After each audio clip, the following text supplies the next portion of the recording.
কলকাতা একটা আবেগের নাম, একটা অনুভূতি। যারা মূলত এখানে যায় না তাদের কাছে সেটা ফিল হবে না।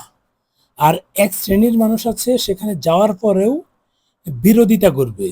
যত ভালো লাগুক সেটাকে নেগেটিভ ভাবে উপস্থাপন করবে। তাদের বিষয়টা আলাদা, ডিফারেন্ট। ওরা কোন শ্রেণীর ইতর প্রাণী আপনারা আমরা সবাই জানি। কিন্তু এখানে যারা অর্থাৎ কলকাতায় যারা একবার গিয়েছে বারবার তারা সেখানে যেতে চায়। এর বিকল্প নাই। আপনি যত দেশেই যান, আমি তো অনেক দেশে ঘুরে আসলাম, অনেকগুলো উন্নত সিটি ঘুরলাম, কিন্তু সর্বশেষ এসে কলকাতাতেই ভালো লাগে। অনেকগুলো কারণ আছে।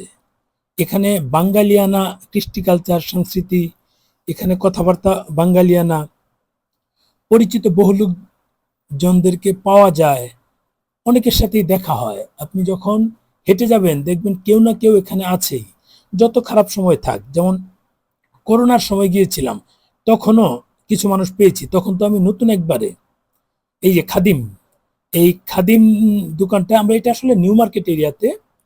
আমি যখন মার্কুইজ স্ট্রিট থেকে নিউ মার্কেট যাচ্ছিলাম খাদ্য ভবনের সামনে দিয়ে রাস্তাটা দিয়ে, খাদিম পরে এলিট পরে, এই যে আমি এই এলিটের দোকান থেকে অনেকগুলো জুতা নিয়েছি, শ্রীলেদার থেকে নিয়েছি। ডান পাশে কিছু ফলের দোকান আছে, বাম পাশেও আছে। একটু সামনেই হগ মার্কেট, ডানে বামে এগুলো আমরা দেখে যাই। এই রাস্তাটা দিয়ে ভিতরে যাওয়া যায়। অনেকগুলো কেনাকাটা, আমরা যেমন কফি এখান থেকে কিনি।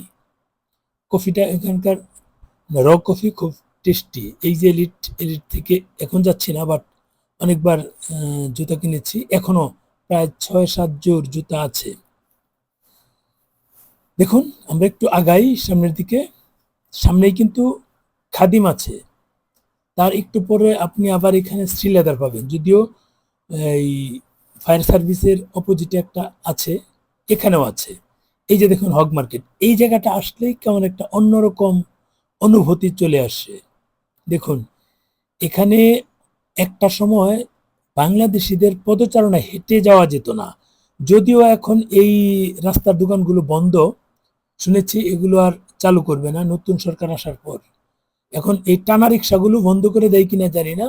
কিছু ঐতিহ্যগত বিষয় আছে, সেগুলো ব্রিটিশ আমলে এই টানা রিক্সা এখনো, এই টানা রিক্সাগুলো সাধারণত যারা বিহার থেকে আসে মুসলিম সম্প্রদায়ের তারা বেশি চালায় এগুলো।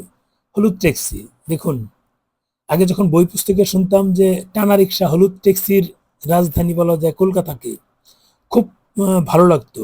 চিন্তা করতাম যে কবে যাব সেখানে। যাই হোক, আল্লাহ সেখানে যাওয়ার সুযোগ দিয়েছে, আরো ইনশাল্লাহ যাব।